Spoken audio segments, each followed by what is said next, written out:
The wine glass slipped from Sophia Bennett's fingers and shattered across the marble floor the instant the doors swung open and the entire room went silent. Adrian Moretti stood in the doorway, and his eyes found her hand resting inside another man's palm. He crossed the floor without a word, without a warning, and stopped at her table like a storm that had finally found the door it wanted to break. "Who is he?" he asked. 2 words, quiet, and every soul in that room stopped breathing. Before we go further, if you love a story about a powerful man who finally meets the one woman he cannot control, subscribe to the channel and stay with me all the way to the end. And comment the name of the city where you're watching from right now, so I can see how far this story travels tonight. The businessman across from her. Ethan pulled his hand back as if the table itself had burned him. He didn't know who Adrian Moretti was. He only knew the temperature of the room had dropped 10 degrees, that the bartender had stopped pouring mid-glass, that 2 men near the entrance had turned their bodies toward the table, without seeming to move at all. "I'm sorry," Ethan said, half standing. "Do you two know each other?" Adrian didn't look at him. He looked only at Sophia, and his voice stayed low. "Sit down." "Excuse me?" "I wasn't talking to you," Adrian said. "I was talking to her." Sophia's heart was slamming against her ribs, but she refused to let it reach her face. She had spent 18 months teaching herself how not to react to this man. 18 months building a version of herself who did not flinch when someone said his name, who did not check over her shoulder in parking garages, who did not wake at 3 in the morning reaching for a person who was no longer there. And now he was standing over her table, like the last 2 years had never happened. Like he could walk back into her life through a set of glass doors and expect the world to rearrange itself around him. "Adrian," she said his name flatly, the way you'd read it off an envelope. "You need to leave." "Not until you tell me who he is." "That," she said, "is none of your business anymore." The words landed. She watched them land. Something moved behind his eyes, some small crack in the granite, and for 1/2 of 1 second, the most feared man in Chicago looked like a person who had just been told a door was closing. Then it was gone, and the granite was back. Ethan cleared his throat. He was a good man, a decent man, the kind of man she had chosen precisely because he was nothing like the one now standing over her.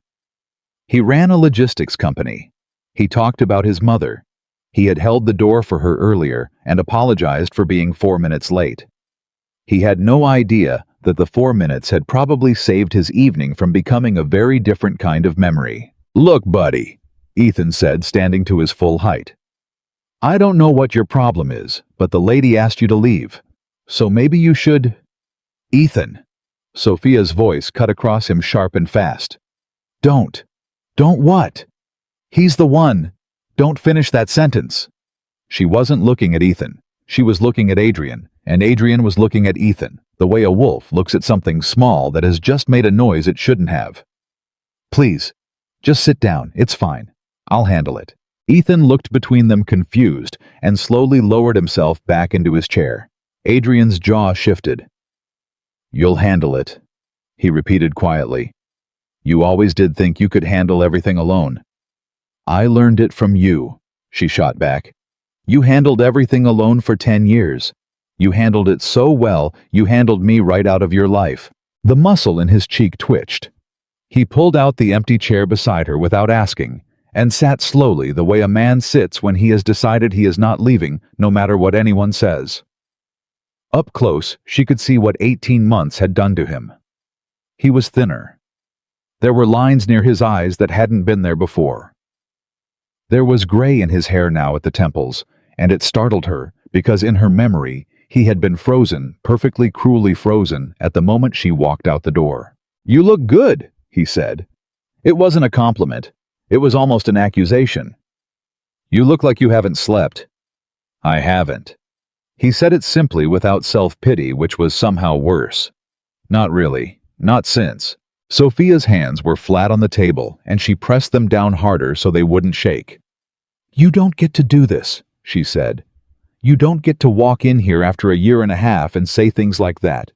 You don't get to be sad in front of me. You made your choices, every single one of them. You made them without me, and you made them for me. And I told you that day exactly what I told you every day before it, and you didn't listen, so no. No. You don't get to sit there and look tired and expect me to feel something. I'm not asking you to feel anything, Adrian said. Then why are you here? And there it was. The question hung in the air, and she watched his face waiting for the answer.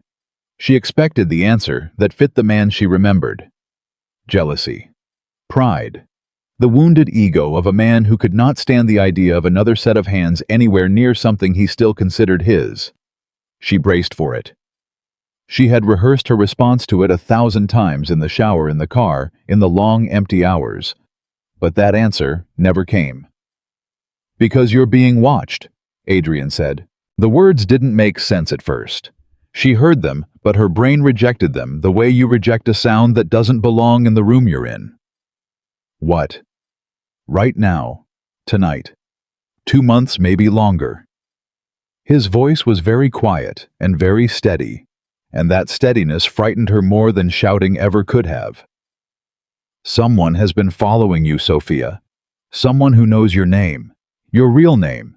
Someone who knows what you were to me. That's not... She shook her head. No, nobody knows that. Nobody. I made sure. I moved. I changed my number. I don't even use the same... I know what you did, he said. You did everything right. You disappeared better than most of my own men could have. And they still found you. He leaned in slightly, and his voice dropped even lower, so low that Ethan 3 feet away couldn't hear it. The man who owns this bar. The one behind the counter, the one who stopped pouring when I walked in. He didn't stop because he's afraid of me. He stopped because he's on someone's payroll, and he made a phone call about 20 minutes ago, right after you sat down. I have people outside. I've had people watching you for 6 weeks, Sophia, and tonight the watching stopped being passive. She felt the floor tilt. You've been watching me for 6 weeks, she said slowly, to protect you. Do you hear yourself? Her voice cracked, and she hated. It hated that after everything her voice would betray her in front of him. That's the exact thing. That's the exact thing you always did. You watch, you follow, you protect, and you never once ask. You never once say, Sophia, someone might be after you. Here's what I know. What do you want to do? You just decide. You just show up. You just... She stopped. Pressed her lips together, breathed. How long were you going to watch before you told me? Adrian was silent. How long, Adrian? Until I was sure, he said. Until I knew who it was, and I could take care of it, and you would never have to know it happened.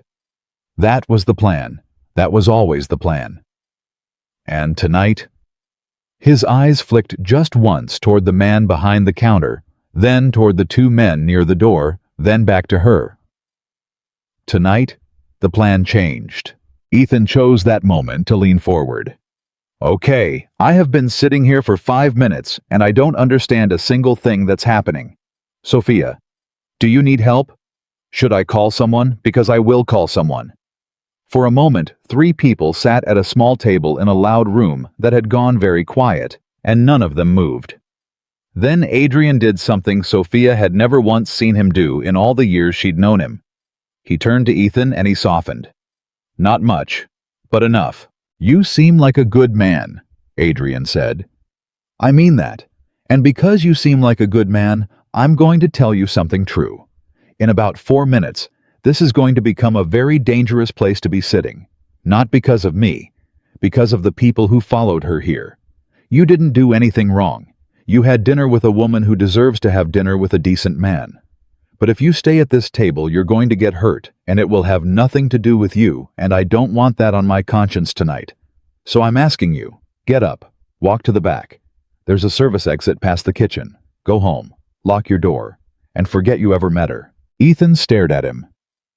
Is he serious? He asked Sophia. Is this a joke? Is this some kind of... He's serious, Sophia said quietly. Her eyes hadn't left Adrian's face. He's always serious. That's the problem. That was always the problem. Ethan didn't move. To his credit, he looked at Sophia, and not at the terrifying man beside her, and he asked her directly, "Do you want me to go?" And that more than anything Adrian had said was what broke something open in her chest. Because Ethan had asked. He had asked her what she wanted. It was such a small thing. It was the smallest thing in the world. And the man across the table, the man she had loved with everything she had had, never in 10 years managed to do it. "Yes," she said gently. "Go, Ethan. I'm sorry. This isn't what you signed up for. Go home." Ethan stood. He hesitated, then took a card out of his jacket and set it on the table beside her hand. "If you're ever not in the middle of whatever this is," he said, "call me, or don't. But you should know that dinner was the best 2 hours I've had in a long time, and you deserve better than a man who tells you when to be afraid." He walked to the back past the kitchen and was gone. Adrian watched him go. When he turned back to Sophia, his voice had lost all its softness. "He's right about one thing," he said. "Which thing? You deserve better than a man who tells you when to be afraid." He said it without flinching, holding her gaze, and there was something so raw in it that she had to look away. "I know that. I've known it for a year and a half. I didn't come here to win you back, Sophia. I came here because someone is going to try to take you tonight, and I would rather die in this room than let that happen, and I needed you to hear that from me before it starts." She looked at the card on the table. Ethan's clean, ordinary card from Ethan's clean, ordinary life. She thought about how badly she'd wanted that, how hard she'd worked for it. 2 years of therapy and moving boxes and pretending all to build a life so quiet that a man like Adrian Moretti could never find his way back into it. And here he was. And here it all was again. "Who?" she said. "Who is following me? And don't tell me you don't know, because you always know." Adrian was quiet for a long moment. "That's the part I can't explain yet," he said. "That's the part that scares me. You don't get scared. I do now." He looked at his own hands. "6 weeks ago, one of my people flagged a car outside your building. Just a car. Then it was a second car. Then it was a man in a coffee shop who ordered the same thing every day and never drank it. And every time I pulled a thread, it went somewhere it shouldn't have gone. It went inside." He looked up at her. "Somebody I trust is helping them find you. Somebody close to me. And they're not doing it to hurt me through some stranger. They picked you specifically out of everyone I've ever known. They didn't go after money. They didn't go after territory. They went after the one person I couldn't protect anymore because I'd already let her go." The room felt smaller. Sophia became aware suddenly and completely of the man behind the counter who had not poured a drink in several minutes, who was standing very still with one hand below the bar.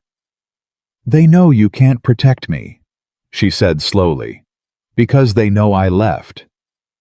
"Yes, which means whoever it is knew we were together, knew that we ended, knew when, knew how." Her mind was moving fast now, faster than her fear, and this cold, sharp clarity was the thing Adrian had never understood about her, the thing he'd tried so hard to lock behind his walls. She didn't need protecting from the truth. She was better at the truth than he was. "That's not a stranger, Adrian. That's not a rival family that pulled your file.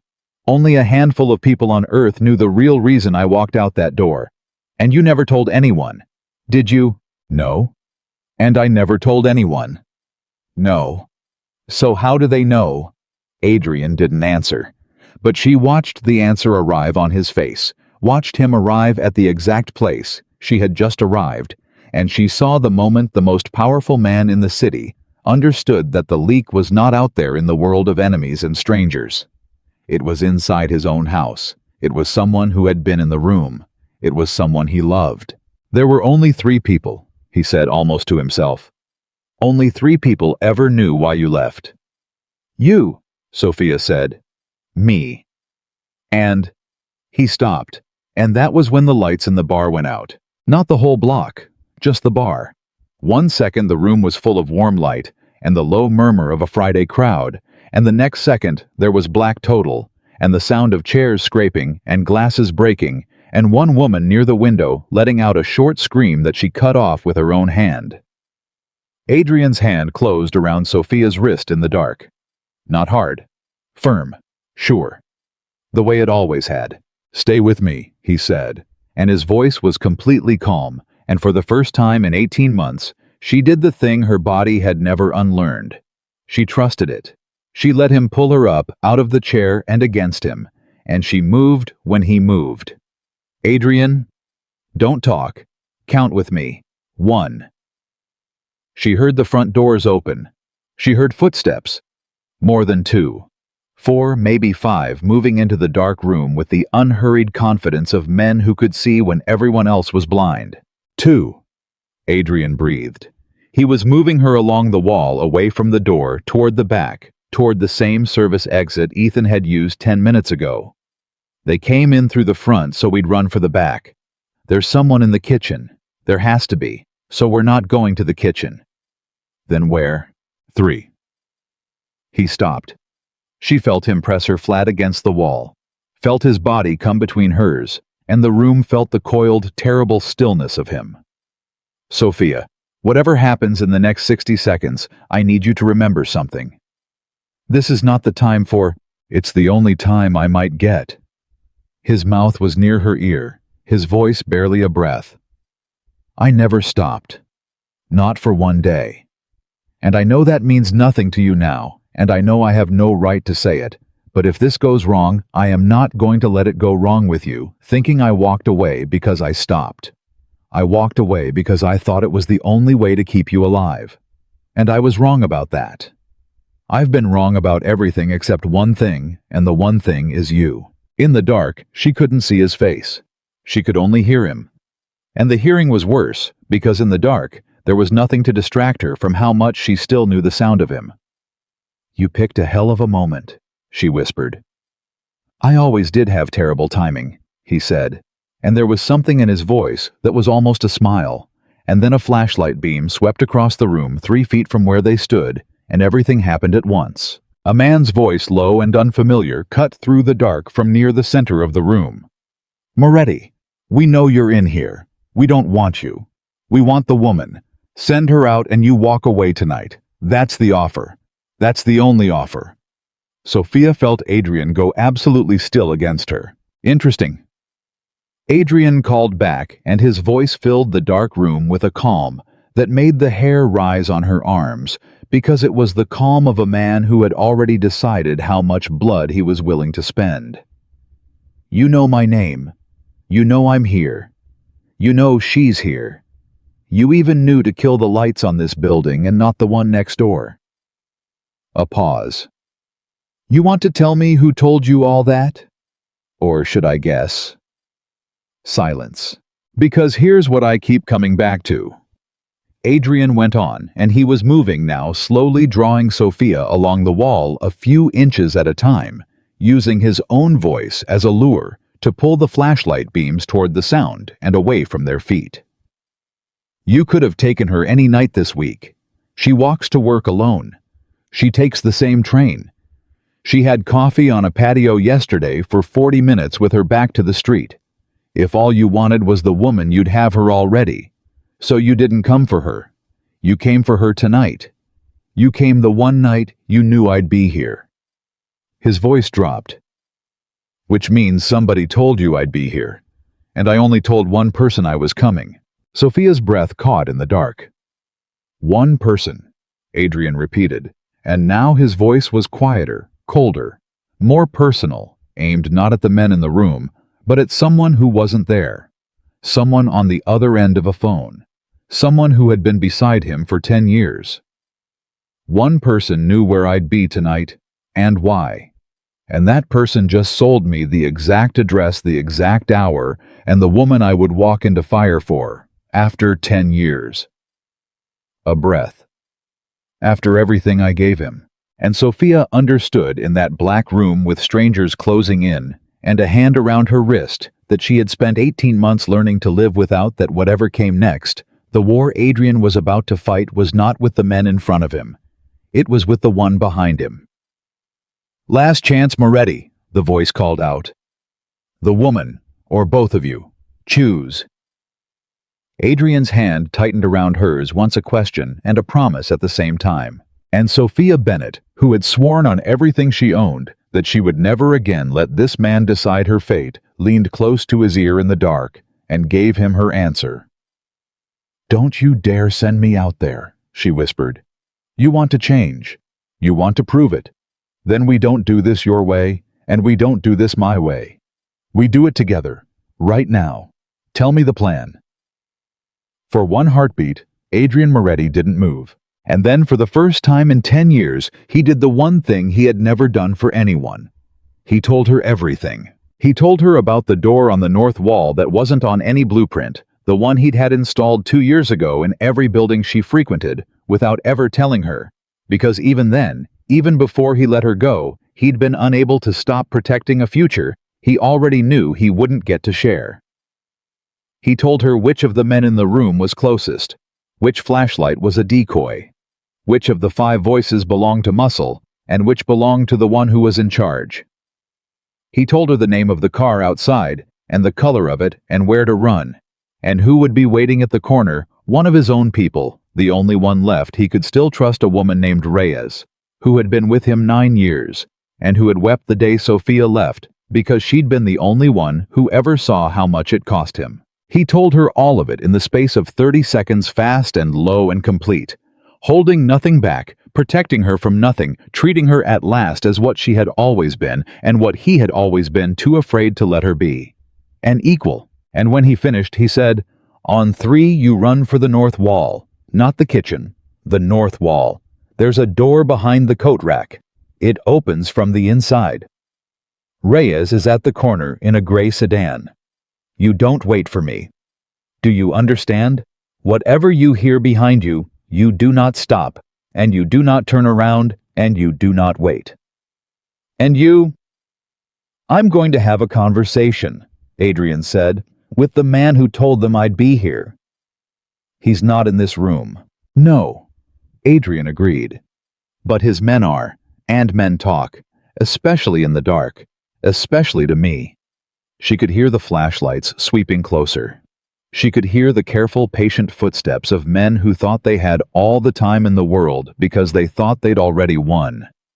She could feel Adrian's heartbeat where her hand was pressed against his chest, and it was slow, unhurried, terribly calm, and she realized she was more afraid for him than she had ever been for herself. "Adrian," she whispered. 1.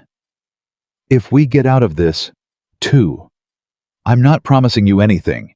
Do you hear me? Nothing. This changes nothing. In the dark so close his breath moved her hair. Adrian Moretti said the last thing she expected, and it was not a promise, and it was not a plea, and it was not the voice of a man who owned things and kept them. "I know," he said gently. "I'm not asking you to stay. I'm just asking you to live. Everything after that is yours to choose. It always should have been." And then, into the black and waiting room, into the space between the sweeping lights and the closing footsteps and 18 months of everything she'd tried to bury, he said, 3. She ran. Sophia ran into the black with her hand out in front of her, and behind her, the room exploded into motion. A shout, a body moving fast, the crack of a flashlight hitting the floor and spinning its beam wild across the ceiling. She didn't stop. She didn't turn. She found the coat rack with her shoulder hard enough to bruise, and her fingers scrabbled behind it in the dark until they closed around a cold metal handle that had no business existing on a wall no one else knew about. The door opened from the inside exactly like he said it would. She fell through it into a narrow service corridor, gasping. And behind her, she heard Adrian's voice rise over the chaos, loud and terrible, and completely unafraid. "You want to do this in the dark," he was saying. "Fine. Let's do it in the dark. I've done more with less." Then something heavy hit the floor, and a man screamed, and Sophia forced herself to keep moving. The corridor spat her out into an alley, and there at the corner, exactly where he'd promised, sat a gray sedan with its engine running and its lights off. The window came down. A woman leaned across the seat. Dark hair pulled back, eyes sharp. A face Sophia half remembered from another life. "Get in," Reyes said. Now. Sophia got in. The door had barely shut before the car was moving, sliding out of the alley smooth and slow, so as not to draw a single eye, turning right, then left, then right again, into the ordinary river of Friday night traffic. Reyes drove with both hands loose on the wheel and her eyes on all three mirrors, and she didn't say a word for 4 blocks. Then she said, "He came back for you." Sophia was still breathing hard. "He shouldn't have. He's been not sleeping for a year and a half," Reyes said, changing lanes. "Trust me, he should have. You don't know anything about it. I know he sat in his office 3 nights ago and told me he was going to that bar because you had a reservation there, and I told him it was a mistake, and he said—" Reyes's mouth tightened. "He said, 'She deserves one night where I'm not watching. I just want to see her walk out safe. Then I'll go.' That was the plan, Sophia. He was going to watch you have dinner with another man and then go home." She glanced over. "So don't tell me I don't know anything." Sophia stared out the window at the lights sliding past and said nothing, because there was nothing to say that wouldn't come out wrong. Back in the bar, the lights came up. They came up all at once, harsh and sudden, and when they did, Adrian Moretti was standing in the center of the room with a man's collar twisted in his fist and 3 others on the floor and the 5th backed against the bar with both hands raised. The man behind the counter, the one who had made the phone call, the one on someone else's payroll, was very carefully not moving at all. Adrian was not out of breath.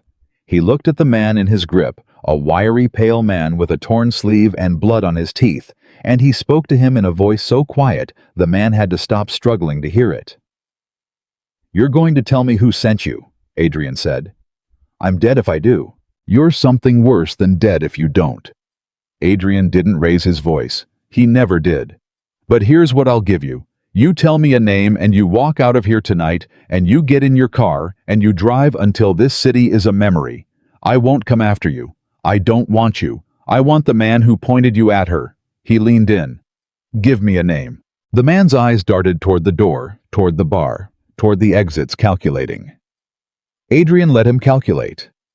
He had learned long ago that fear does more work than fists ever could, and this man was already 3/4 of the way to breaking. "I don't have a name," the man finally said. "I swear to God, we don't get names. We got a location, an address, a window of time, 40 minutes in and out, the woman only, and a photo." "A photo of her?" "Yeah." "Who gave you the photo?" "A voice, just a voice on a phone, but—" The man swallowed. "But whoever it was, they knew you, personal. They said, don't touch the man. He's not the job, and if he's there, and he will be there, you don't hurt him, you just get the girl and get out." And I said, "How do you know he'll be there?" And the voice said— The man's face went slack with the memory of it. The voice laughed. It laughed man, and it said, "Because I'm the one who's sending him." Adrian's hand did not move on the man's collar. His face did not change. But something in his eyes went very still and very cold, and the man in his grip felt it and started talking faster. "That's all I got. I swear, that's everything. A voice on a phone, an address, a photo. Don't touch the man, get the girl. I don't know who it was, but it was somebody close to you, has to be. They knew your whole schedule. They knew you'd follow her. They were using you like a bird dog, man. They knew you'd come running the second you thought she was in trouble. Stop." Adrian said it softly, and the man stopped. For a long moment, Adrian stood there in the too bright room and let the truth settle over him like cold water. He had known it in the dark. He had said it out loud in the dark, half hoping to be wrong. But hearing it again, plain from a stranger's bloody mouth, made it real in a way that reached all the way down into the 10 years he'd spent building an empire on the one thing he'd believed he could count on: loyalty. He opened his fist. The man staggered back, caught himself on a chair, and looked at Adrian with the wary hope of a creature that has just been told it might live. "Go," Adrian said. The man went. So did the other 2 who could still walk. Adrian let them. He turned to the man behind the bar, the one who had made the phone call, and the man went white and started to speak, and Adrian raised one hand and the man went silent. "You have a family," Adrian said. It wasn't a question. A daughter. She's at Rush 3rd floor, the pediatric wing. That's why you took the money. Because the bills came and you didn't have it, and someone offered it, and all you had to do was make one phone call when a certain woman walked in. He watched the man's face crumble. I know because I make it my business to know why people do things. It's the only way to know what they'll do next. He reached into his coat slowly, and the man flinched, and Adrian pulled out not a weapon, but a card, and set it on the bar. That's a number. You call it Monday morning. My people will handle the hospital. All of it. Paid. The man stared at the card, and then at Adrian with an expression that had no name. Why? He managed. Because I know what it is to do a terrible thing for a person you love, Adrian said. And because the next time someone offers you money to make a phone call about her, I want you to remember who actually paid the bills. He turned to go, then stopped. One condition. Whoever you called tonight, when they call you back to ask how it went, you tell them it worked. You tell them we're separated. You tell them she's gone and I don't know where. Can you do that? The man nodded fast. Good, Adrian said, and walked out into the night. The safe house was a plain apartment in a plain building in a part of the city where nobody looked at anybody twice. Reyes brought Sophia up the back stairs, unlocked 3 separate locks, and stood aside to let her in. It was clean and warm and completely anonymous, and Sophia stood in the middle of it with her arms wrapped around herself, and the adrenaline that had carried her this far finally ran out all at once the way it does, and she started to shake. Sit, Reyes said, not unkindly. You're crashing. It happens. Sit down before you fall down. Sophia sat. Reyes put a glass of water in her hand and a blanket around her shoulders, and then went to the window and stood watch. And for a while, neither of them said anything. Is he alive? Sophia finally asked. Her voice came out smaller than she wanted. He's alive, Reyes said. He texted me 2 minutes ago. He's coming here. She paused. He got a name, not a name, but a shape. Enough. A shape of what? Reyes turned from the window and looked at her, and there was something in the look that made Sophia's stomach drop before the woman even spoke. You need to hear this from him, Reyes said. The door opened 40 minutes later, and Adrian walked in, and Sophia's whole body reacted before she could stop it, a lurch of relief so sudden and total that she had to grip the arms of the chair to keep from standing. He looked at her, checked her over head to toe, with a fast professional sweep that took half a second, confirmed she was whole, and only then did something in his own shoulders come down. You're not hurt, he said. No. Good. He stood there a moment, and it was strange seeing him in this small plain room, this man who had always seemed too large for any room he was in. Reyes, coffee, then the car. I want to know if anyone followed us, and I want to know an hour ago. Reyes went. And then it was just the two of them, and 18 months and everything. Sit down, Sophia said. You're the one who looks like you're going to fall over now. Adrian huffed something that was almost a laugh, and sat across from her, and rested his forearms on his knees, and for a moment just looked at his own hands. Tell me, she said. Reyes said you got a shape. Tell me what that means. It means I know it's someone close, Adrian said. It means the man in that bar told me the person who sent them said out loud that he was the one sending me there. Which means the person who wants you knew I'd be at that bar tonight, and there were only a handful of people who could have known that, and every single one of them is someone I would have said this morning that I trusted with my life. How many is a handful? 4, he said. 4 people knew where I was going tonight and why. Reyes is one of them, and if it were Reyes, you'd already be gone, so it's 3. He looked up, and of those 3, there's only one who also knew the real reason you left me 18 months ago. Because you're right, only 3 people ever knew that. You, me, and him. The name sat unspoken between them, and Sophia felt the cold of it spread through her chest. Say it, she said. Adrian was quiet for a long moment. When he spoke, his voice had gone flat. The way a voice goes flat when saying a thing out loud costs more than shouting it ever could. Marco, he said. Sophia closed her eyes. Marco Vitale. Adrian's oldest friend. His right hand. The man who had stood beside him for 10 years, who had been at every table and in every room, who had once carried a fevered Adrian out of a burning building on his back, when they were both 23 and stupid and had nothing. Marco, who had come to the hospital when Adrian was shot and sat in the waiting room for 2 days without sleeping.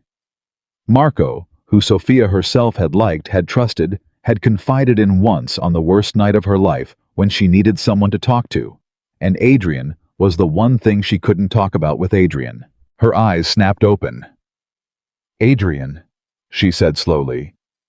"The reason I left. The real reason. The thing only 3 people knew." She was staring at him. "You didn't tell Marco, and I didn't tell Marco. So how does Marco know?" Adrian went very still.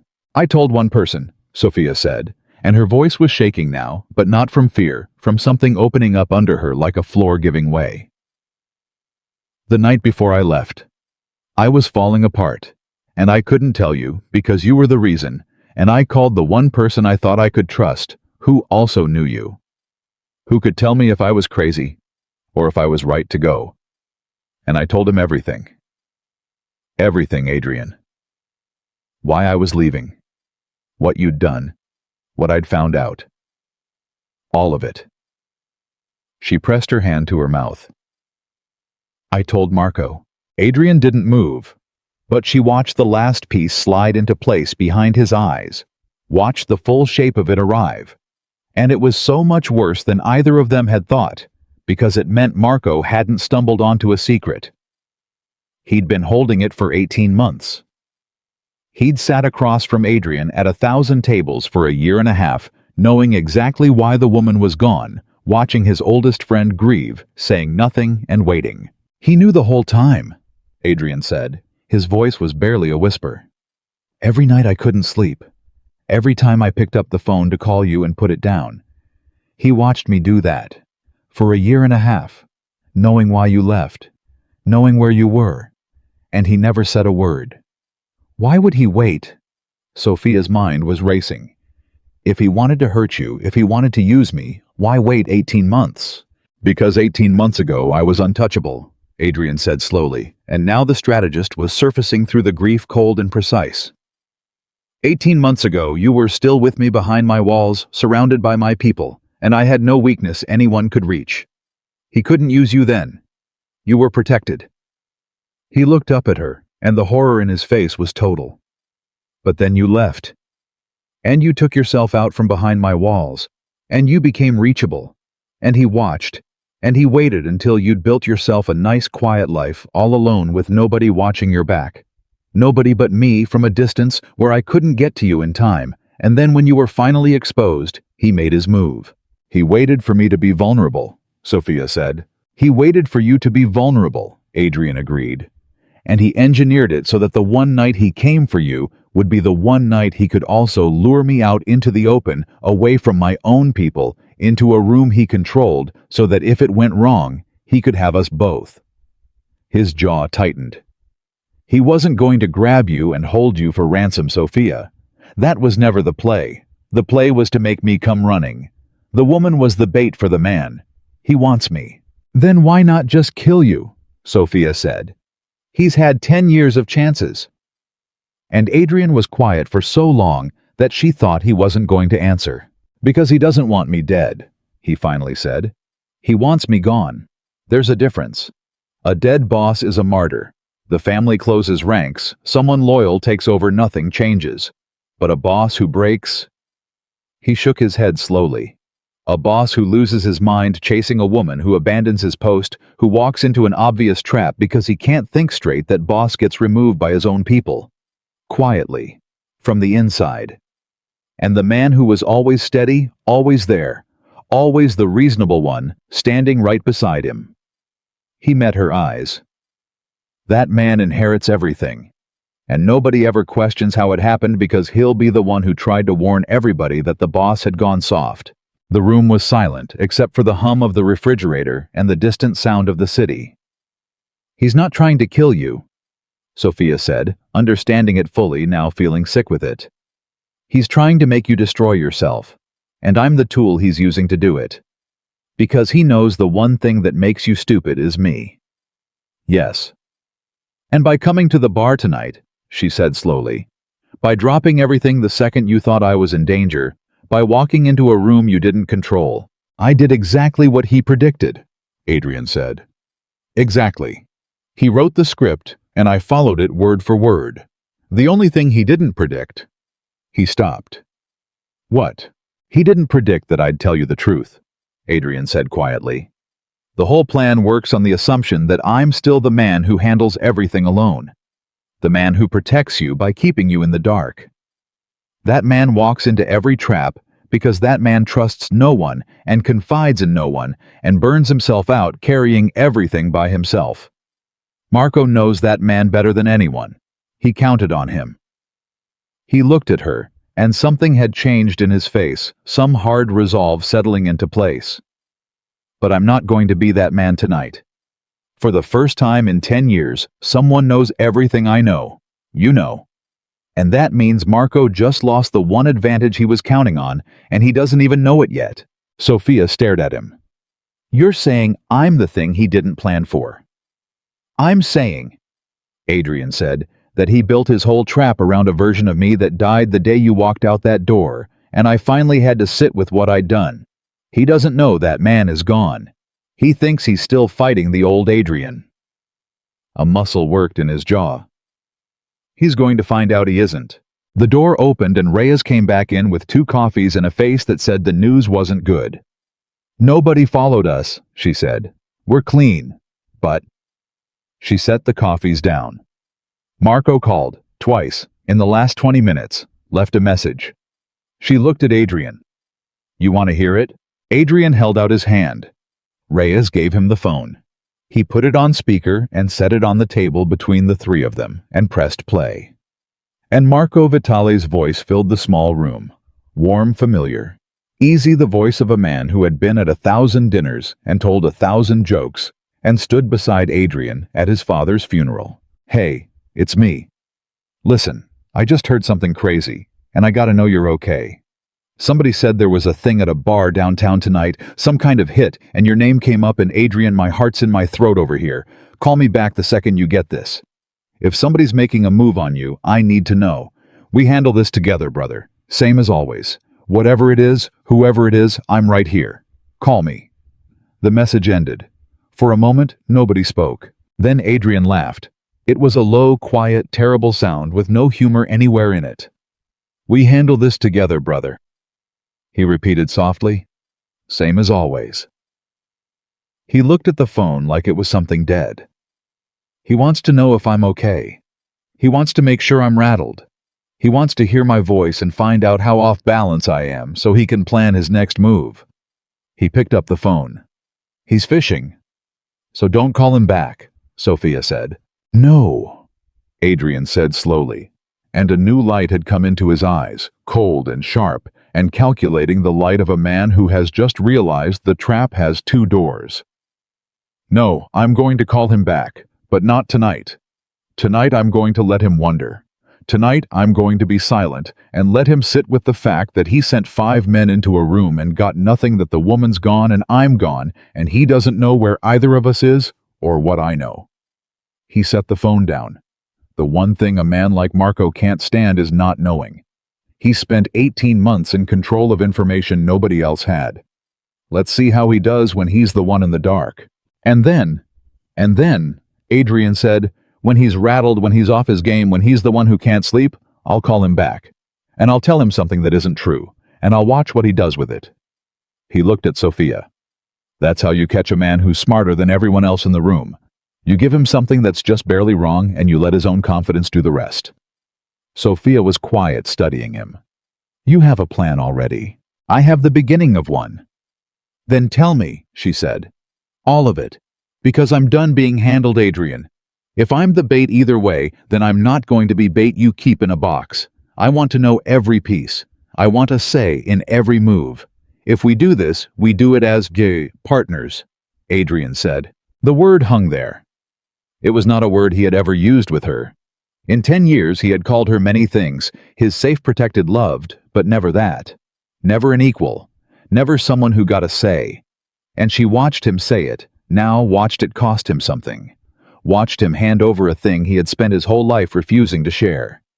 And she understood that this right here was the only apology he was capable of making that actually meant anything. Not words. Not, "I'm sorry." This. Handing her the map. "Partners," she agreed quietly. Adrian nodded once. Then he stood, walked to the window, looked out at the dark city, where somewhere his oldest friend was sitting by a phone, waiting for a call that wasn't going to come. And he said without turning around, "There's something else you need to know. About the real reason you left. About what you found out." Sophia went very still. "I never told you the whole truth about that either," Adrian said, and his voice had dropped low, and his back was still to her, and she understood that whatever was coming, he could only say it to the window. "You found out one piece. You found out the thing that made you leave. And you were right to leave Sophia. You were right about everything you accused me of. But there was a part underneath it that you never learned because I never let you get close enough to find it. And Marco knows that part. Marco is the only other person alive who knows it. And if we're going to do this together, if you're going to walk into this with me with your eyes open..." He turned around at last, and his face was the face of a man setting down a weight he had carried alone for a very long time. "Then you need to know it too, even though it's going to change how you look at me, even though you might walk out that door again the second I say it." Sophia's heart was pounding. "Then say it." Adrian looked at her across the small plain room, across 18 months, across everything they had been, and lost, and might never get back, and he opened his mouth to tell her the one truth he had never told a living soul. And the phone on the table rang.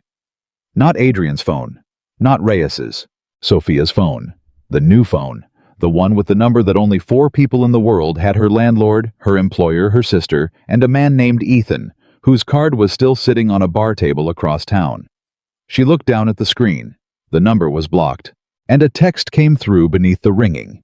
3 words from a number with no name, and Sophia read them and felt the blood leave her face, and turned the phone around so Adrian could see and watch the color drain out of the most powerful man in Chicago as he read the message that told them beyond any possible doubt that Marco Vitale had known where she was all along, and that the trap at the bar had never been the trap at all. The message said, "I know you're with him. I know you're with him." 3 words on a lit screen, and the whole room changed. Adrian moved before Sophia could breathe. He took the phone out of her hand, killed the screen, dropped it flat on the table, and put his own hand over it, like the message might crawl back out. "Reyes," he said. "Is that phone new?" "Bought it myself 3 days ago," Reyes said, already moving to the window, checking the street. "Cash, different neighborhood. There's no way anyone tracked that phone." "Then he didn't track the phone," Adrian said. "He got the number." He turned to Sophia, and his voice was very level, which she was learning meant he was very afraid.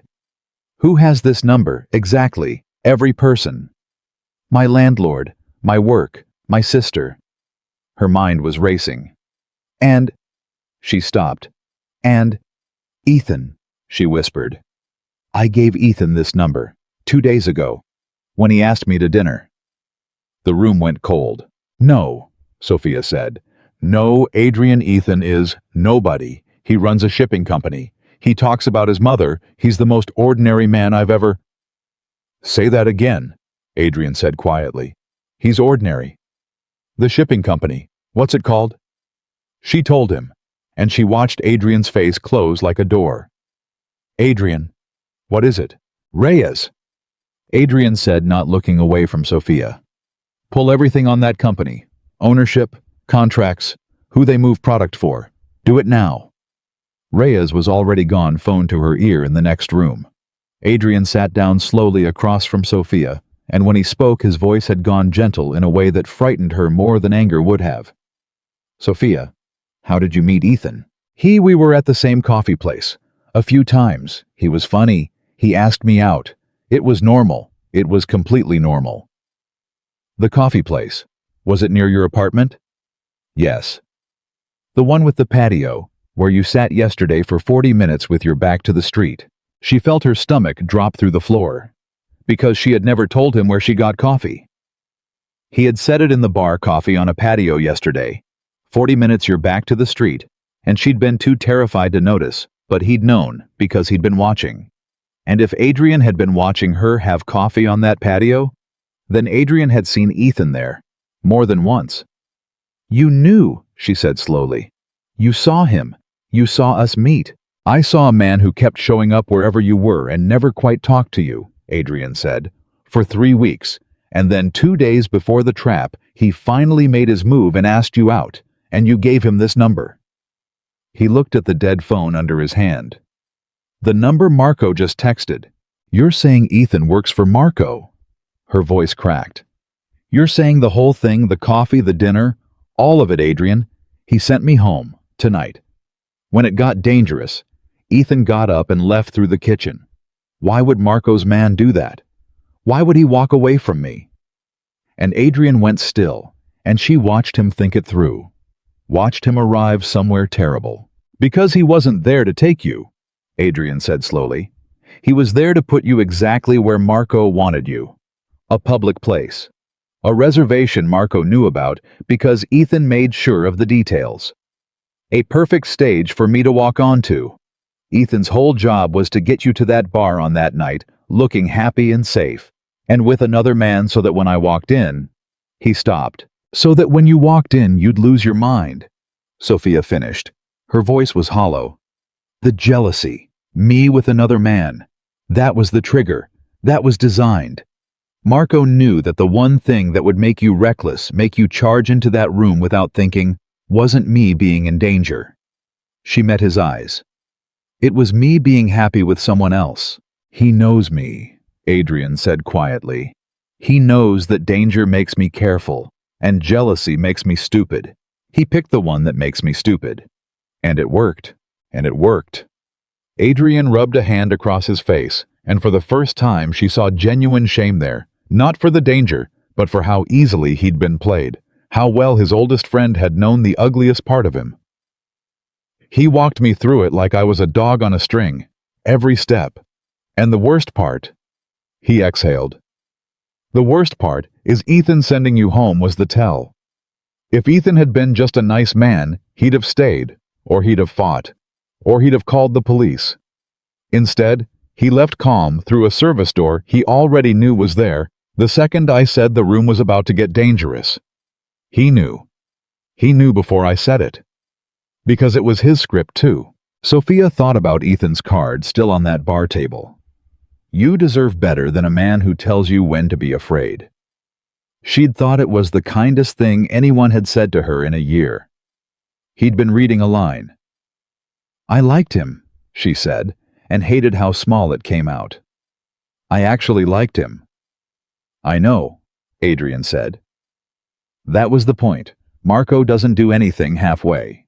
Reyes came back in fast, phone still in her hand, and one look at her face told them the news was worse than they'd braced for. The shipping company's clean, she said. Too clean, squeaky, perfect books, perfect history, everything you'd invent if you were building a cover from scratch. But I ran the incorporation and the lawyer who filed it 3 years ago. She stopped. Say it, Adrian said. It's the same lawyer who handles Marco's real estate, same firm, same guy. Marco set up Ethan's whole company 3 years ago. Reyes swallowed. This wasn't a plan he made last month, Adrian. He's had this piece in place for 3 years. He built a fake man, gave him a fake company, and parked him. Waiting. 3 years. Sophia repeated numbly. He's been building this for 3 years. He built it before you even left, Adrian said, and the horror of it was total now spreading through both of them. He built Ethan before he had any reason to, which means... He stopped and something worse crossed his face. Which means he wasn't waiting for you to leave me. He was going to make you leave me. Ethan was always the plan. The only question was whether Marco would have to use him. He looked at Sophia. You left on your own before he needed to. You did his job for him. And he's been sitting on a fully built trap for 18 months, just waiting for the right night to spring it. The three of them sat in silence. "I want to know one thing," Sophia said finally, and her voice had changed. The fear was still there, but underneath it something harder was forming. Something that Adrian recognized because it was the same thing that had made her the only person who'd ever walked out on him and meant it. "Why? Not the plan. The plan I understand. He wants your empire, and he's using me to break you so he can take it." "Fine. But Adrian, this man carried you out of a burning building. He sat in a hospital for 2 days. He's been your friend for 10 years. People don't spend 3 years building a betrayal against a friend for real estate. There's something else. There's a reason underneath the reason." She leaned forward. "What is it? What did you do to Marco?" And Adrian went very quiet. "You said earlier," Sophia pressed, "before the phone rang. You said there was a part of why I left that I never learned. A part underneath. And you said Marco is the only other person alive who knows it. So it's the same thing, isn't it? The reason I left, and the reason Marco's doing this, they're the same secret." "Yes," Adrian said. "Then tell me. Now. No more waiting for the right moment. There is no right moment. Tell me what you did." Adrian stood. He walked to the window and stood with his back to her, exactly as he had before, and this time nothing interrupted him, and this time he told her. 12 years ago, he said, before I ran anything. Before I had a name, there were 2 crews. Mine and Marco's. We were together even then, and another one run by a man named Salvatore Ruiz. Ruiz was older, established. He'd have crushed us in a year, except that Ruiz had a weakness, and the weakness was that he trusted the wrong people. Adrian's voice was flat, careful, the voice of a man walking across ice.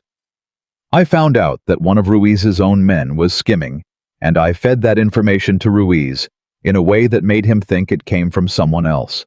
Someone loyal. And Ruiz, being Ruiz, killed the wrong man. He killed a man who'd done nothing because I made him believe a lie. And it broke his crew apart from the inside. Within 6 months, Ruiz had nothing left, and Marco and I moved in and took it. And that's how we became what we became. He paused. That's the founding story.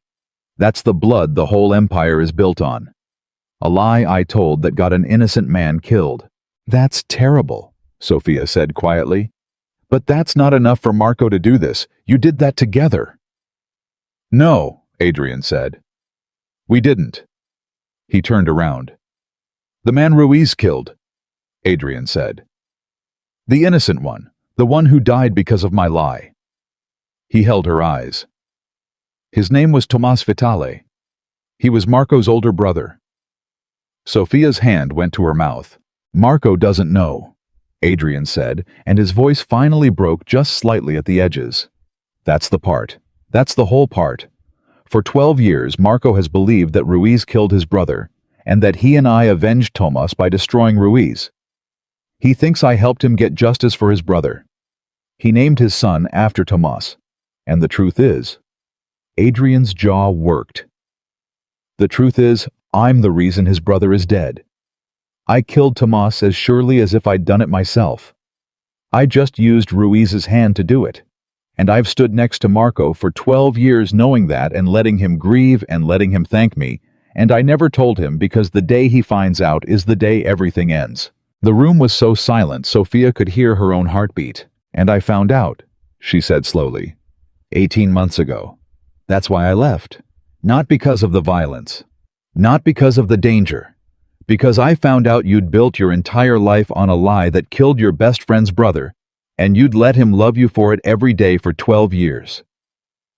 Her voice shook. I found out you were capable of that, of carrying something that monstrous with a straight face. And I couldn't look at you knowing you could do that and still smile at him across a dinner table. Yes, Adrian said. And I told Marco I was leaving, Sophia whispered. And the full horror of it arrived all at once and she felt sick. The night before I left, I called Marco. I was falling apart and I told him everything. Everything except the specifics. I thought I told him I'd found something out about you that I couldn't live with. Something about the beginning, about how you got started. About a lie you told. She stared at Adrian. Oh my God. Adrian. I gave him the thread. 18 months ago, I called that man crying, and I told him you'd built everything on a lie about the beginning of the crew. And he's smart. He's so smart. He would have pulled that thread, Adrian said, for 18 months. And found the truth. And found the truth, Adrian agreed. That's what changed. 18 months ago, Marco was my friend, and he'd have died for me. And then you called him, and you didn't know what you were handing him, and you gave him the one loose end that leads all the way back to his brother's grave. He closed his eyes. This was never about the empire, Sophia. You were right. Real estate doesn't buy 3 years of patience. This is about Thomas.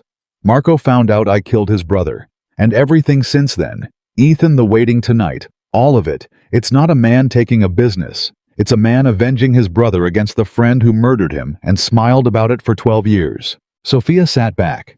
She felt like the floor had been pulled out from under everything.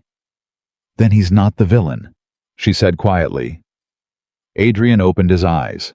He's not Adrian. Do you understand what I'm saying? In this story, the one thing I keep waiting for, the reason to hate him, it's not there. You killed his brother. You lied about it for 12 years. You let him thank you. He's not doing this because he's evil. He's doing it because you did the single worst thing one person can do to another. And he found out, and now he wants you to lose everything the way he lost everything. Her voice was rising. And I helped him find out. And I'm sitting in a safe house being protected from a man whose only crime is that he finally learned the truth about the person who killed his brother. Yes, Adrian said very quietly. Now you know why I never told you the whole thing. Because there's no version of it where I'm not the monster. There's no way to say it that makes it okay. I got an innocent man killed. I built my life on it. I let his brother love me for it. And when the woman I loved found out, I lost her too. And instead of learning anything, instead of confessing, I spent 18 months watching her from a distance, because I still couldn't do the one thing that might actually matter, which is tell the truth and take what comes. He spread his hands. So there it is, everything. Now you can leave again. And this time, you'll be right, and I won't come to any bars. For a long moment, Sophia didn't say anything. Then she stood up, and she didn't walk to the door.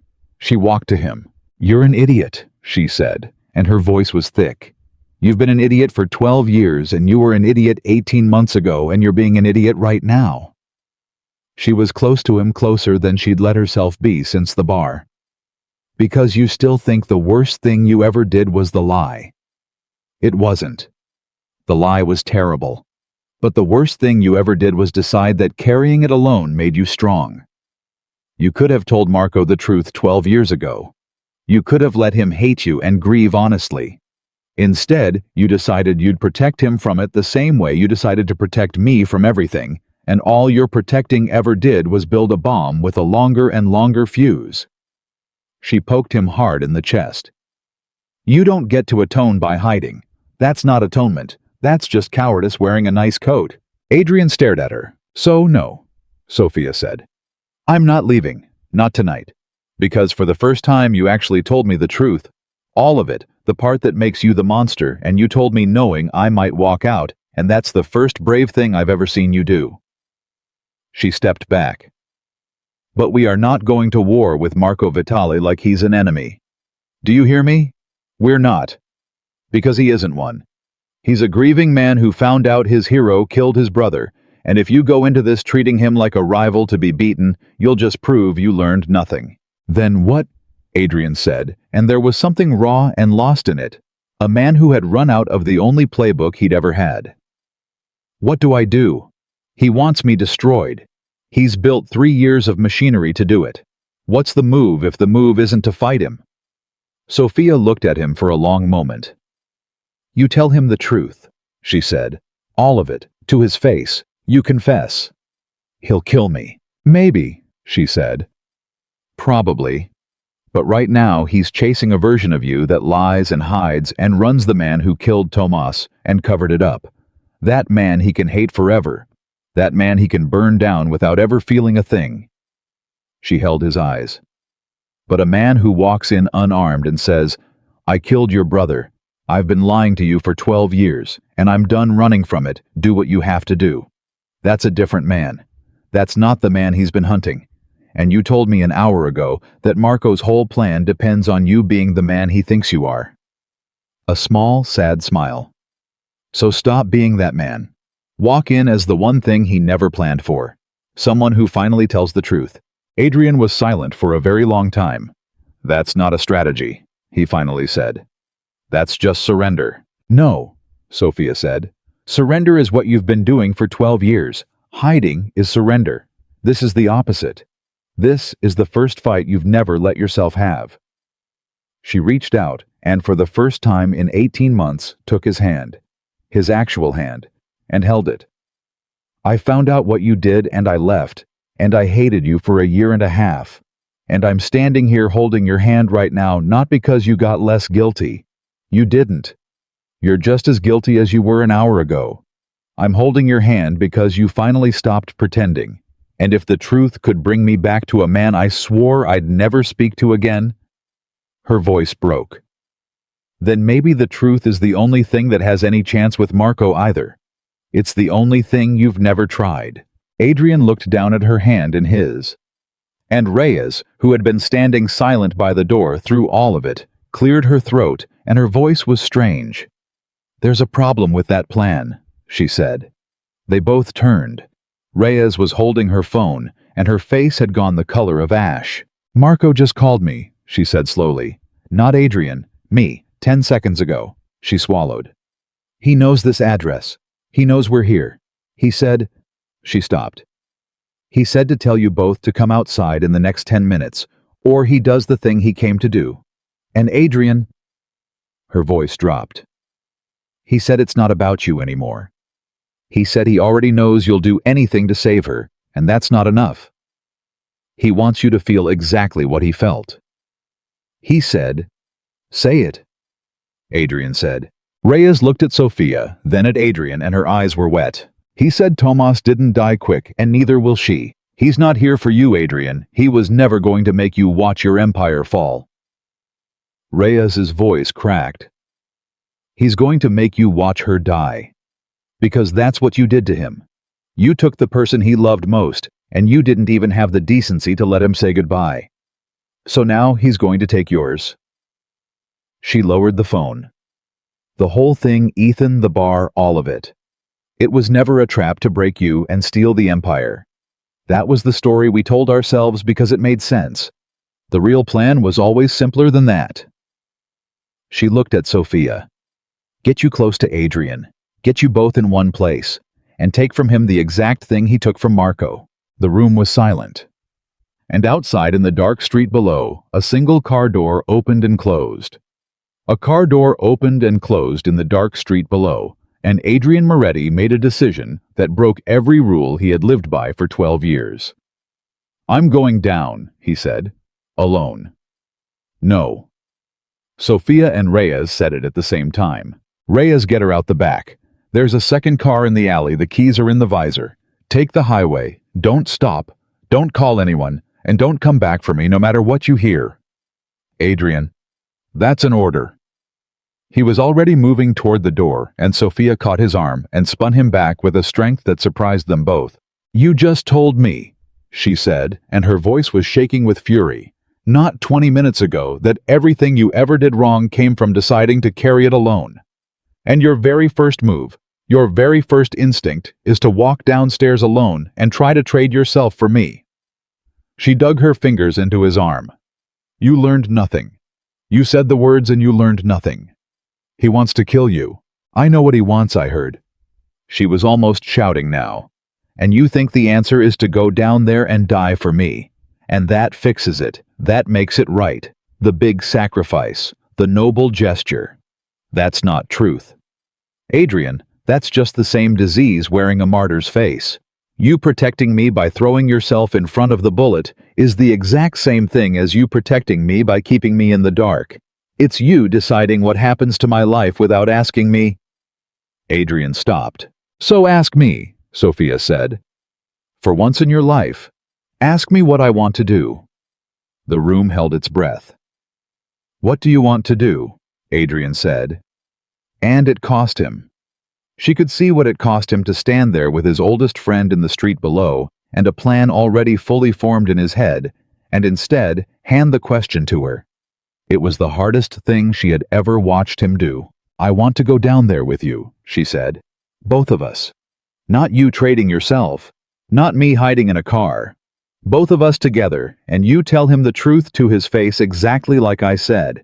And I stand next to you while you do it. Because I'm the one who called him 18 months ago and handed him the thread. I'm the one who set this in motion without knowing it. This is my wreckage too, Adrian. I have a right to stand in it. He'll kill you the second you're in range. Maybe. But you said he wants you to watch. That means he's not going to do anything fast. He wants the moment. He wants you to feel it coming." Her jaw was set. "That's the only thing on our side. He wants it slow. So we use the slow. We use the fact that he can't help wanting you to suffer through every second." Adrian stared at her, and something moved across his face. Not agreement, not yet, but the first crack of it. "Reyes," Sophia said, not looking away from Adrian. "Is there any way out of this that involves fighting our way past Marco?" Reyes was quiet a moment. "He didn't come alone," she said. "He never comes alone. There'll be 4, maybe 6 men on that street positioned before he made the call. If we fight, we lose. Even Adrian loses. That's why he told us to come out. He's not worried about a fight. He knows he's already won that part. So fighting is off the table. Fighting is suicide. Then we don't fight," Sophia said. She turned back to Adrian. "We do the only thing he hasn't planned for. Because he's planned for you to fight, and he's planned for you to run, and he's planned for you to beg. He's had 3 years to plan for all the versions of you he knows." She stepped close. "He has never once in 12 years planned for you to tell the truth, because you've never done it. So that's the only unplanned move left on the board." Her voice dropped. "You want a strategy. There it is. The truth is the strategy. Not because it's noble, because it's the one thing he genuinely will not see coming." For a long moment, Adrian said nothing. Then he reached out, and very gently, he tucked a strand of hair behind her ear, a small, unconscious gesture, 12-years-old muscle memory from a life they used to have, and he said, "You were always smarter than me." "I know," Sophia said.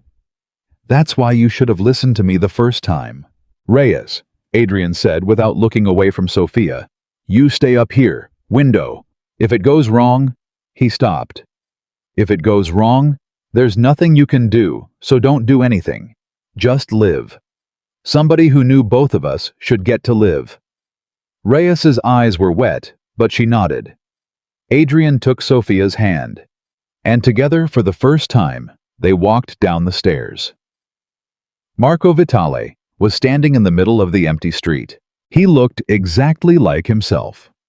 That was the thing that hit Sophia hardest. She'd built a monster in her mind over the last hour, and instead, here was Marco in the same rumpled jacket he always wore with the same tired, kind eyes, a man you'd trust to watch your kids.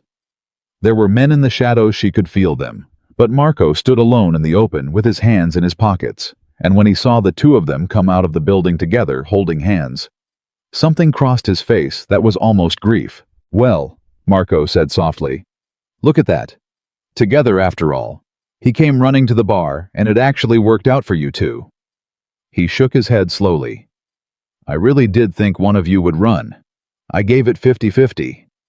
"Marco," Adrian said, "don't." Marco's voice didn't rise, but it went cold. "Don't say my name like we're still don't. You lost that. You lost the right to say my name like it means something." "You're right," Adrian said. "I did." Marco blinked. It was a small thing, but Sophia saw it, the flicker of a man who'd braced for a different sentence. "I killed Tomas," Adrian said. The street went silent. He said it plainly into the open air with no weapon and no bargain and no lead-up the way Sophia had told him to. "I know you found out. Sophia called you 18 months ago and gave you the thread, and you pulled it, and it took you all the way to the truth. And the truth is, this Salvatore Ruiz killed your brother, but he killed him because of a lie I fed him. I made Ruiz believe Tomas was skimming. I made him believe it in a way that pointed away from me. And Ruiz killed Tomas and his crew fell apart, and you and I moved in and built everything on top of your brother's grave." Adrian's voice was steady, but his eyes were not. "You've thanked me for helping you avenge him. You named your son after him. And every single time for 12 years, I knew that I was the one who put him in the ground. I let you love me for a murder I committed. That's the truth. That's all of it. I'm not here to fight you, and I'm not here to beg you. I'm here to say it out loud finally to your face. I killed your brother, and I've been too much of a coward to tell you for 12 years. Marco didn't move. Sophia watched his face, and what she saw there wasn't triumph, and it wasn't rage. It was something much worse. It was a man hearing the thing he already knew said out loud for the first time, and discovering that knowing it and hearing it were two completely different kinds of pain. "You think," Marco said, and his voice was very quiet, "that saying it makes a difference." "No," Adrian said. "I don't think it makes any difference at all. I think you're going to do exactly what you came to do. I just decided I wasn't going to let you do it to a lie. If you're going to take everything from me, you should get to take it from the real man, not the one you've been hunting. The real man killed Tomas. So here he is." 12 years, Marco whispered. 12 years I mourned my brother, and you stood next to me at his grave. You put your hand on my shoulder. You said, "We'll make it right." His voice cracked. "And we made it right by destroying Ruiz, and the whole time you knew Ruiz was just the gun. You knew you were the hand. You let me hate the gun." "Yes. Why?" It came out of Marco like something torn. "Not why did you do it.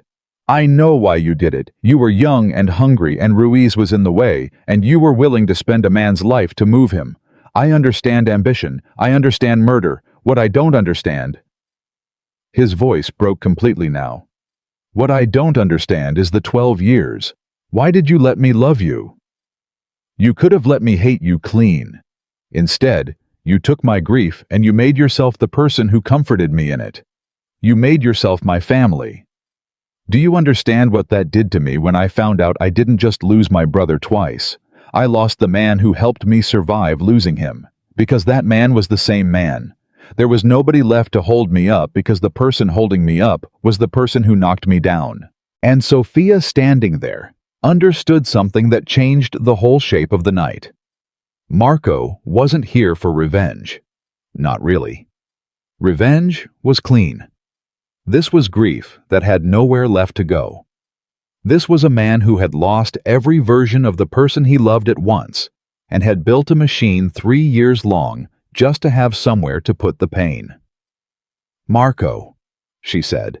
He looked at her, and his eyes were wet, and for the first time she saw that he was crying silently in the middle of the street. "You called me?" Marco said to her. "That night. You were falling apart, and you called me because I was the safe one. I was the good one. I was Uncle Marco. And I sat on the phone with you, and I comforted you, and I told you you were right to feel sick, and then I hung up and I started pulling the thread, because something in what you said—" He wiped his face roughly. "Something in what you said sounded like my brother's name, and I was right. I pulled it, and I pulled it, and there was Tomas at the end of it." He laughed a wet, broken sound. "You gave me the truth by accident. You have no idea what you did. You handed a grieving man the knowledge that his hero killed his brother. You didn't mean to, but you did it. And here we all are." "I know," Sophia said quietly. "I know I did. And I've been carrying that for the last hour, and it's going to live in me forever. But Marco, I'm going to tell you the thing that took me 18 months to understand, because I left him too. I found out and I left, and I hated him just like you do." She took a step forward past Adrian, closer to Marco, and she heard Adrian's breath catch, and she kept going anyway. "The lie is monstrous. What he did to you is unforgivable. I'm not standing here to tell you to forgive him, because I don't think you can, and I don't think you should have to. But I need you to hear one thing before you do whatever you're going to do. Stay back, Adrian said low. No, Sophia said without turning. She was 3 feet from Marco now. Close enough.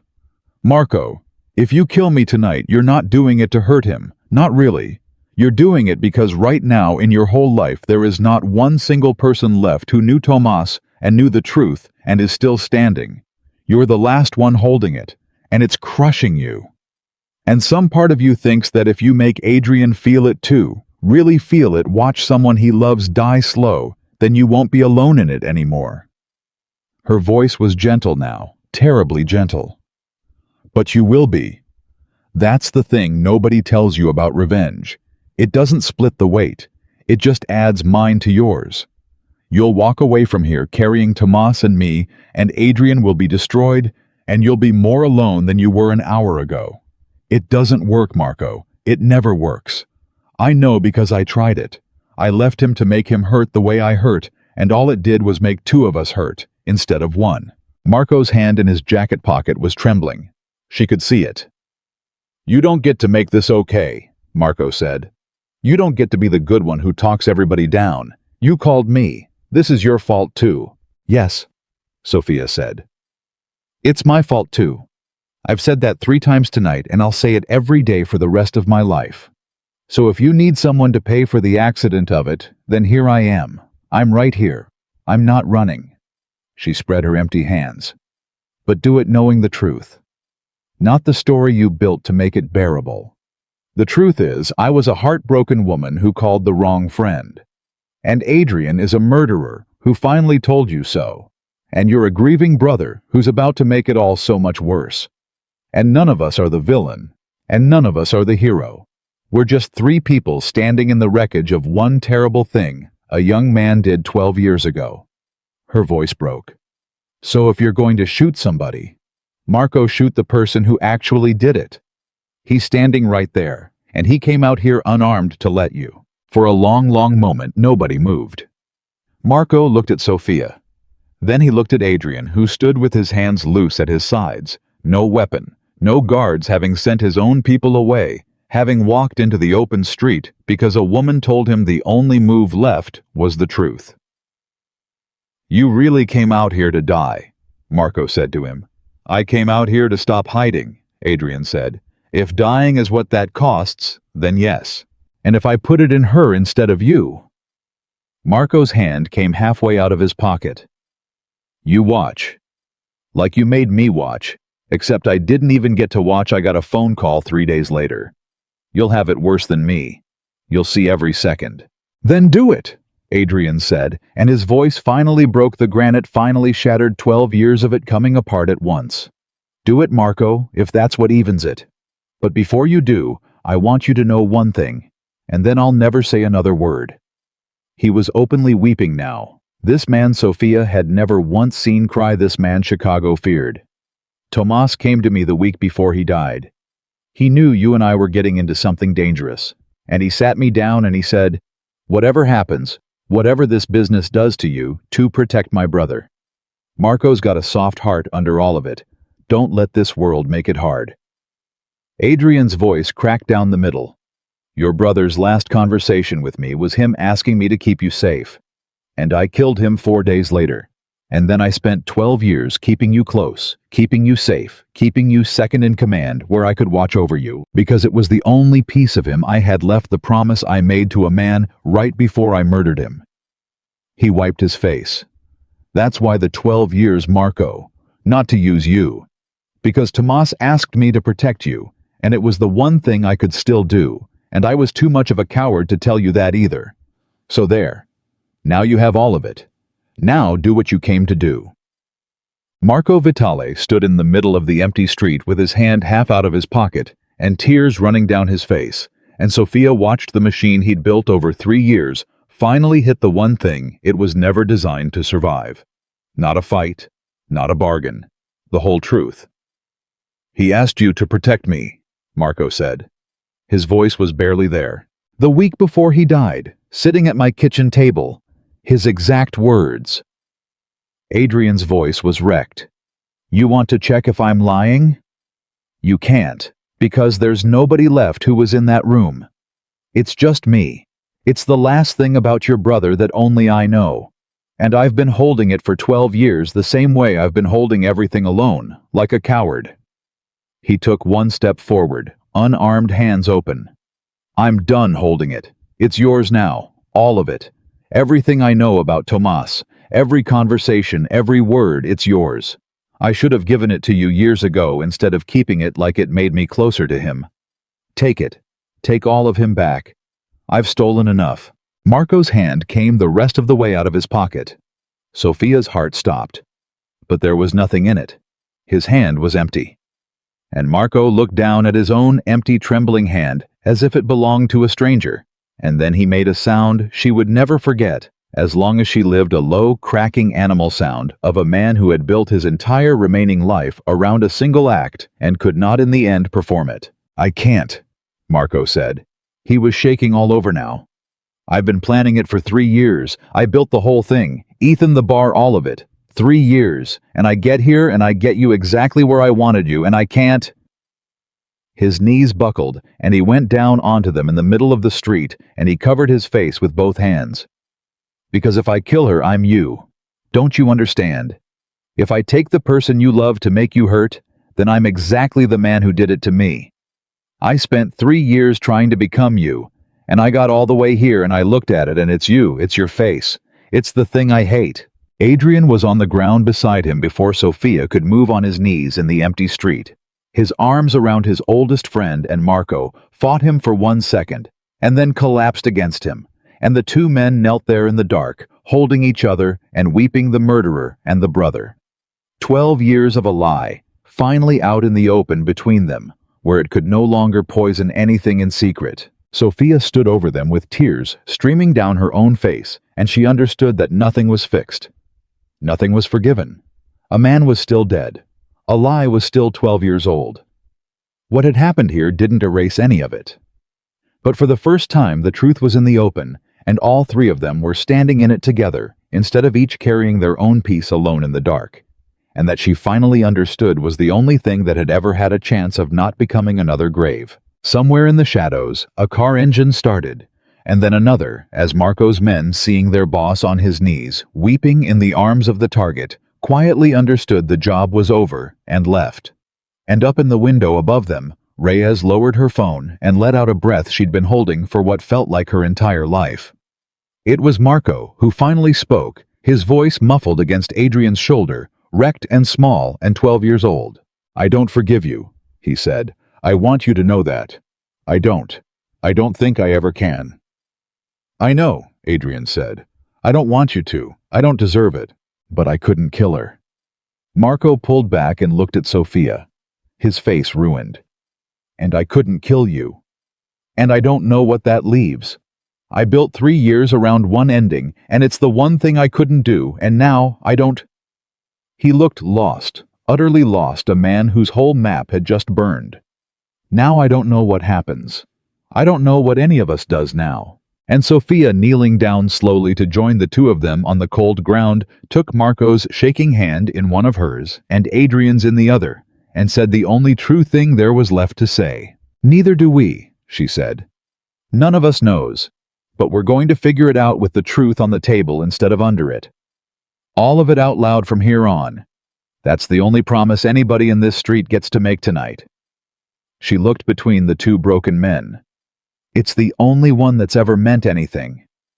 Above them, the first gray light of morning began to touch the edges of the sky, and none of them moved from where they knelt. The gray light became morning, and the three of them were still there when it did, and morning changed nothing and everything. Marco was the first to stand. He got to his feet slowly, like a much older man, and he looked down at Adrian still kneeling on the ground and said, "I'm going to walk away now, and I don't want anyone to follow me. Not you, not Reyes, not anybody. I need to be a man who isn't near you for a while. Can you give me that?" "I can give you anything you ask," Adrian said. "Forever. There's no version of the rest of my life where I say no to you." "Don't," Marco said. "Don't make it noble. That's the thing I still can't stand, you make everything noble." He rubbed his face. "I'm not disappearing. I know where you'll be. And there are things, there's the business, there's the whole thing we built, and none of it can just stop because we cried in a street. People depend on it. People I'm responsible for." He exhaled. "So I'll call you. In a week. 2. And we'll figure out what the family looks like now, because I'm not walking away from the men who trust me just because I can't look at you yet. But it won't be the way it was. I won't be your right hand who doesn't know. If I stay as a man who knows exactly who you are and chooses it anyway with my eyes open, and that's going to cost you every day, and it should." "It should," Adrian agreed. Marco looked at Sophia one last time.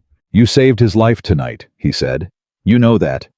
If you'd hidden in that car, I'd have taken him apart. It was you standing in the open telling me the truth about myself that stopped it. Not him. You."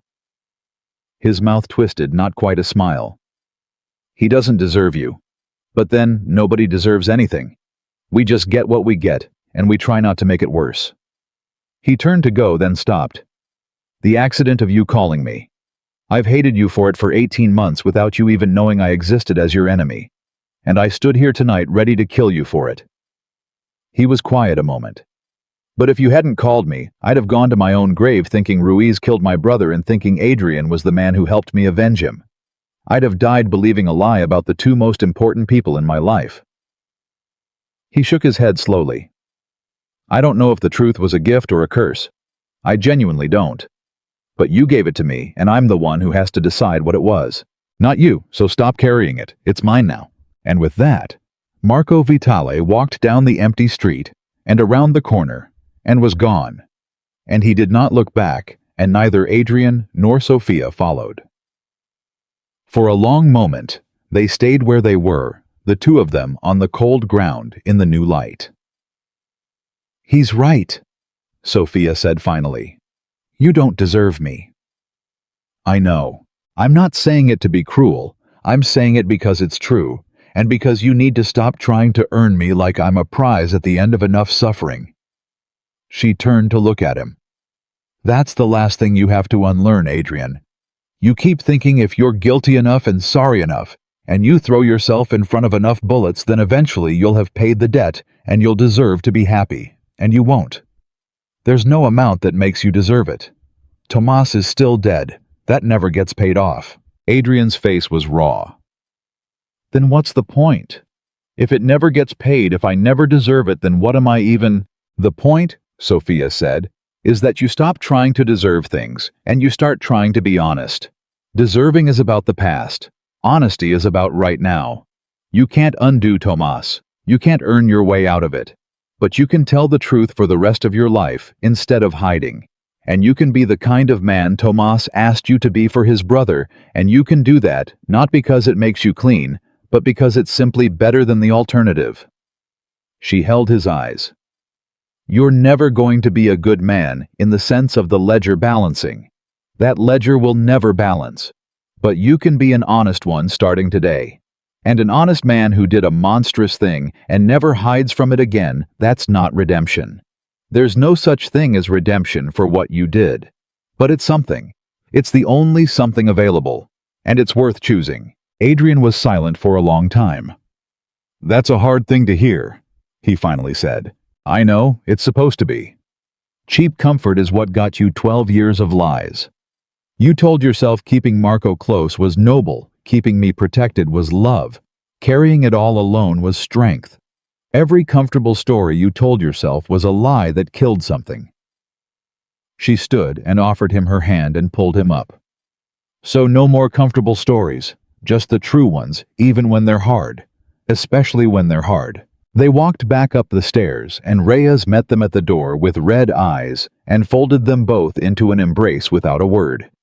And for a while, the 3 of them just stood there, alive in the small plain room in the morning. The weeks that followed were not a fairy tale, and Sophia would not have believed them if they had been. Marco called exactly like he said 11 days later. The conversation was short and hard, and full of long silences, and at the end of it, the 2 men had agreed on a way forward that satisfied neither of them, and that both of them recognized as the only honest option available. Marco would stay in the organization, but everything would be different. He would know what he knew. He would carry it openly, and Adrian would spend the rest of his life being watched by the one person on Earth who knew exactly what he was, which was Sophia, understood its own kind of sentence and exactly the one Adrian had earned. There was a moment about a month in when it nearly fell apart. Marco came to the house one night drunk in the way a man gets drunk, when the grief comes back all at once. And he stood in Adrian's doorway and said every terrible true thing there was to say, screamed some of them. And Adrian stood and took all of it without defending himself, without softening it, without a single noble word. And when Marco finally ran out of fury and stood there shaking, Adrian said only, "You're right, about every word of it. Do you want coffee or do you want to hit me? Either one is fine, but you shouldn't drive like this, so at least stay until you're sober." And Marco, who had come there half hoping for a fight that would let him feel something clean, sat down in the kitchen and drank the coffee and stayed until morning, and something between them that had been on the very edge of breaking forever held. It held because there were no more lies in it. That was the only reason. But it was enough. Ethan, the fake man with the fake company, vanished. The way constructed people do. The shipping firm dissolved the apartment, emptied the card on the bar table, the only proof he'd ever existed. Sophia thought about him sometimes, the man who had asked her what she wanted, who had said the kindest thing she'd heard in a year, all of it a script. She thought she should feel violated by it, and she did a little. But mostly what she felt was clarity. Because the kindest thing Ethan ever said to her had been true, even though he didn't mean it. You deserve better than a man who tells you when to be afraid. She did. And the strange gift of the whole terrible night was that the man who used to tell her when to be afraid had finally painfully become a man who told her the truth instead and let her decide her own fear for herself. She did not move back in with Adrian. That surprised people, the few people who knew the whole story. They assumed that a love that survived a night like that would simply resume, that the two of them would fold back into one life the way they had before. But Sophia had learned something in 18 months alone, and she was not going to unlearn it just because the truth had finally come out. "I love you," she told him about 2 months after the street sitting across from him at a table in the ordinary light of an ordinary afternoon. "I never stopped. I want you to know that because you spent 18 months not knowing, and I'm done letting people not know things. So I love you. That's the truth." "But," Adrian said, "but I'm not going to disappear into your life again. I did that once, and I lost myself in it, and then I lost you, and I'm not going to rebuild the exact thing that broke." She reached across and took his hand. "I'll be with you, but I'll have my own apartment, and my own work, and my own friends who don't know your name, and my own life that exists whether you're in the room or not. And you're going to have to be okay with a version of loving me where you don't get to protect me or watch me or decide anything for me ever again. Where sometimes I'll be somewhere you can't see doing something you didn't approve, and you'll just have to trust that I'll come back because I want to, and not because you built a wall high enough to keep me." "That's the hardest thing you could ask me for," Adrian said quietly. "I know," Sophia said. "That's how I know it's the right thing to ask." And Adrian, who had spent his whole life confusing control with love, who had built an empire on the belief that if he just held tightly enough to everything he could keep it safe, looked at the woman across the table and did the single bravest thing he had ever done, braver than walking unarmed into that street, braver than the truth about Tomas. He let go. "Okay," he said. "Your apartment, your work, your friends, your life." His voice was rough. "And when you come back, it's because you chose to." "When I come back," Sophia said, "it's because I chose to." She came back. Not every night. Not on any schedule he could count on, and that nearly killed him, and he learned to live with the nearly. She came back on Tuesdays sometimes, and skipped a week other times, and once was gone for 9 days on a trip she took entirely without him, and he did not send anyone to watch her. And it was the hardest 9 days of his life. And when she came home, she found a man who had white-knuckled his way through every single hour of not controlling and had not broken, and she loved him more for those 9 days than for anything he had ever done to protect her. Because protection had always been about him, about his fear, his need, his walls. But trust was the thing he did for her at cost to himself, expecting nothing, holding nothing. Trust was the only love that had ever asked him to lose instead of to keep. Chicago still feared the name Moretti. The empire still stood changed at the top, now run by two men who knew the worst thing about each other and worked together anyway, in the strange hard peace of total honesty. Enemies still went quiet when Adrian entered a room. Nothing about the world he lived in got softer or safer or kind. But the people closest to him saw the difference.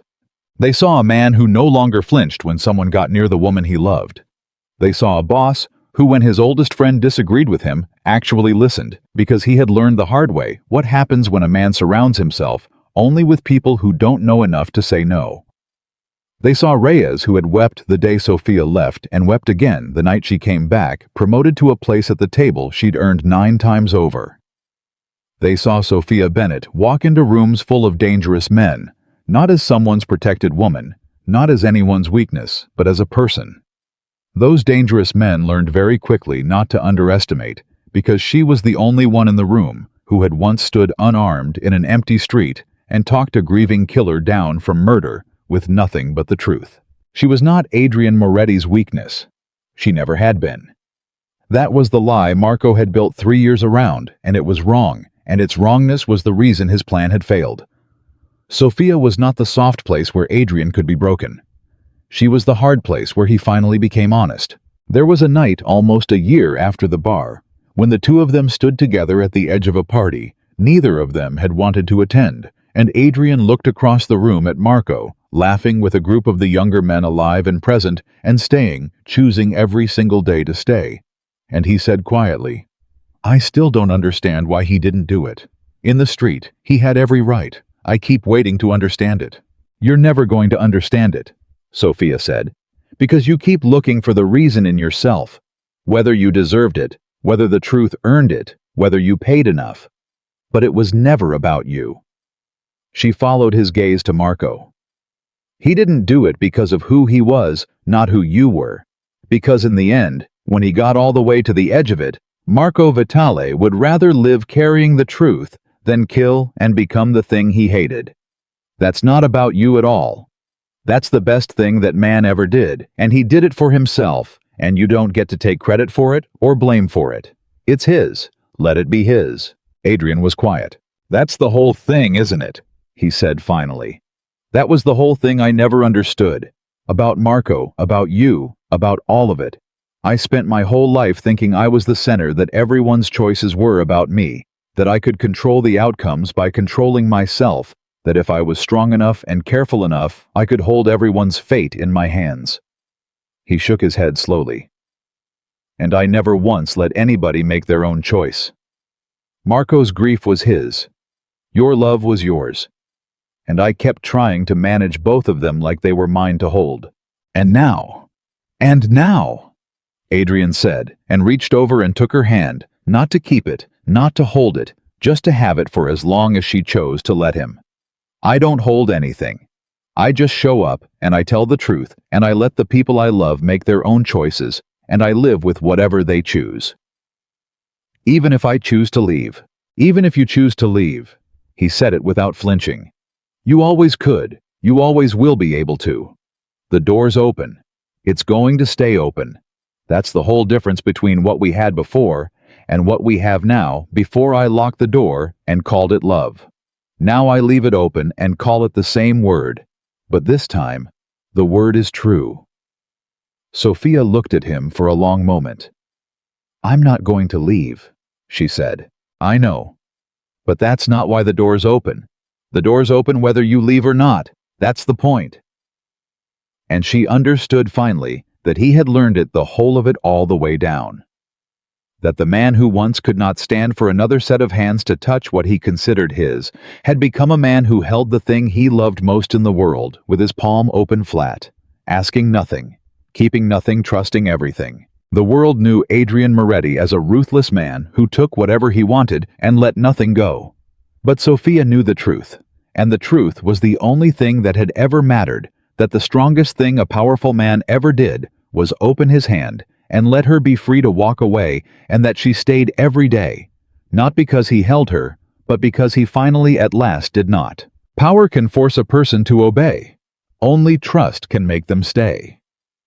And Adrian Moretti, who spent his whole life confusing the two, learned the difference in a single night in an empty street, and spent every day after proving he would never confuse them again.